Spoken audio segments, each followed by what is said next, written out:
नेता प्रतिपक्ष तेजस्वी यादव ने बिहार में बिगड़ते कानून व्यवस्था को लेकर और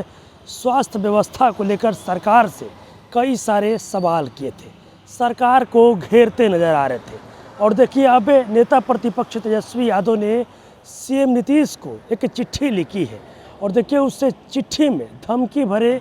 शब्दों में तेजस्वी यादव आग्रह कर रहे हैं मुख्यमंत्री नीतीश कुमार से, और साफ तौर पर उस चिट्ठी में कहते नज़र आ रहे हैं कि अगर बातें नहीं मानी गई तो फिर एक जनव्यापक जो आंदोलन है वो करेंगे। तमाम पिछड़े और अति पिछड़े और जो दलित समाज के लोग हैं उन तमाम लोगों के साथ एक जनव्यापक आंदोलन करेंगे। देखिए जो पूरा खबर है वो आपको हम विस्तार से बताएंगे और हम आपको ये भी बताएंगे कि आखिर तेजस्वी यादव क्यों मुख्यमंत्री नीतीश कुमार को चिट्ठी लिखे और उस चिट्ठी के जरिए क्या कुछ मांग किया गया है। आपको बता दें कि बिहार में जब महागठबंधन की सरकार थी तो देखिए जातीय आधारित गणना कराई गई थी। देखिए जातीय आधारित गणना हुआ था और उसके बाद देखिए जब एनडीए गठबंधन की सरकार बनी तो जातीय आधारित जो गणना हुआ था उसको हाई कोर्ट के द्वारा रद्द कर दिया गया। और देखिए लगातार जो विपक्ष के में है तेजस्वी यादव, जो विपक्ष की भूमिका में है राजद, वो लगातार देखिए आरक्षण के दायरा को बढ़ाने की मांग कर रही है, 9वीं अनुसूची में शामिल करने की मांग कर रही है। सबसे पहले हम आपको वो चिट्ठी दिखाएंगे जो लेटर तेजस्वी यादव के द्वारा मुख्यमंत्री नीतीश कुमार के लिए लिखा गया है। जो देखिए जो चिट्ठी है वो स्क्रीन पर देख सकते हैं। साफ तौर पर उस चिट्ठी में ये लिखा गया है कि माननीय मुख्यमंत्री जी, आपको ज्ञात है कि विपक्ष में रहते एवं अगस्त 2022 में सरकार में आने के बाद हमारे अथक प्रयासों से महागठबंधन सरकार द्वारा वर्ष 2023 में बिहार में जातीय आधारित गणना का कार्य पूर्ण कराया गया था। गणना उपरांत राज्य की विभिन्न जातियों की जनसंख्या एवं उनकी सामाजिक आर्थिक स्थिति के आधार पर विधेयक पारित कराकर राज्य के पिछड़े अति पिछड़े अनुसूचित जाति अनुसूचित जनजाति के लिए आरक्षण की सीमा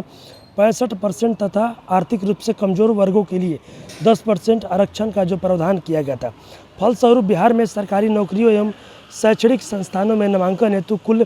75% आरक्षण सीमा निर्धारित की गई थी। दलित, आदिवासी, पिछड़े, अति पिछड़े के साथ साथ आर्थिक रूप से कमजोर वर्ग के लोगों को महागठबंधन सरकार के इस ऐतिहासिक निर्णय से बढ़े हुए आरक्षण का लाभ दिलाना सुनिश्चित हुआ था। इस कानून को माननीय उच्च न्यायालय पटना द्वारा यह कहकर रद्द कर दिया गया कि राज्य की सरकारी नौकरियों एवं अध्ययन संस्थानों के नामांकन हेतु इन जातियों के लोगों का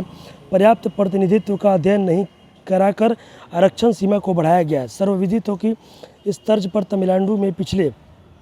35 सालों से वहाँ के लोगों को 69% आरक्षण मिल रहा है। इस परिस्थिति में अब यह अति आवश्यक है कि सरकार द्वारा यह एक सर्वदलीय समिति का गठन किया जाए जो उपयुक्त अध्ययन कर 1 सप्ताह के अंदर अपना प्रतिवेदन समर्पित करे। सर्वदलीय समिति द्वारा किए गए अध्ययन के आलोक में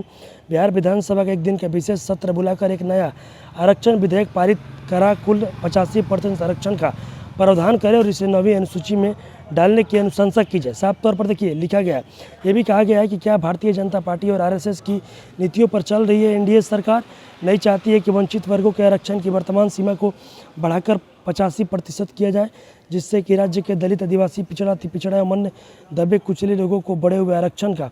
यथाशीघ्र लाभ मिले तथा उन्हें शिक्षण संस्थानों में नामांकन के साथ साथ सरकारी नौकरियों में पर्याप्त प्रतिनिधित्व मिल सके। माननीय मुख्यमंत्री जी, अगर आप ऐसा नहीं करते हैं तो यह समझा जाए कि आप और आपकी सरकार जानबूझकर इस मामले को लटका और भटका रही है। आपको मालूम है कि 17 महीने की महागठबंधन सरकार के दौरान लाखों नौकरियां दी गई तथा लगभग 3.5 लाख नौकरियां प्रक्रियाधीन की गई, पर हमारी सरकार द्वारा बढ़ाए गए अतिरिक्त 16% आरक्षण का लाभ नहीं मिलने की वजह से दलित, आदिवासी, पिछड़े, अति पिछड़े अभ्यर्थियों को प्रक्रियाधीन नियुक्तियों में लाखों नौकरियों का नुकसान हो रहा है, जो कि आरक्षण एवं समानता की अवधारणा तथा उस विधेयक के उद्देश्य के साथ साथ खिलवाड़ है। विदित हो कि पूर्व में मेरे द्वारा कई बार इस आशय का अनुरोध किया गया है। दिनांक 4/3/2025 को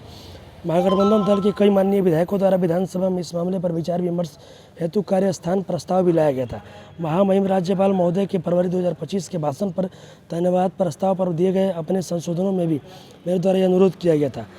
आग्रह है कि यथाशीघ्र सर्वदलीय समिति का गठन करते हुए बिहार विधानसभा का एक दिन का विशेष सत्र आहूत किया जाए, जिसमें कुल 85% आरक्षण का प्रावधान करते हुए विधेयक पारित करा, उसे नवी अनुसूची में शामिल करने का प्रस्ताव केंद्र सरकार को 3 सप्ताह के अंदर भेजने की कृपा की जाए। ऐसा नहीं होने की स्थिति में राज्य के 90% दलित, आदिवासी, पिछड़े, अति पिछड़े एवं सदियों से दबे कुचले लोगों के हित में हमारे द्वारा राज्य भर के एक व्यापक जन आंदोलन की शुरुआत की जाएगी। देखिए, साफ तौर पर नेता प्रतिपक्ष तेजस्वी यादव ने जो मुख्यमंत्री नीतीश कुमार को चिट्ठी लिखा गया है, देखिए उस चिट्ठी में धमकी भरे शब्दों में तेजस्वी यादव आग्रह कर रहे मुख्यमंत्री नीतीश कुमार से, और साफ तौर पर इस चिट्ठी में ये कहा गया है कि जो आरक्षण का दायरा 65% बढ़ाकर किया गया था उसको नवी अनुसूची में शामिल किया जाए, नहीं तो फिर आने वाले समय में जो पिछड़े, अति पिछड़े और जो दलित समाज के लोग हैं, जो दबी कुचले समाज के लोग हैं, उन लोगों के साथ एक जनव्यापक आंदोलन किया जाएगा। बस इस तरह की तमाम खबरों के साथ आप मेरे साथ जुड़े रहें। तब तक के लिए धन्यवाद।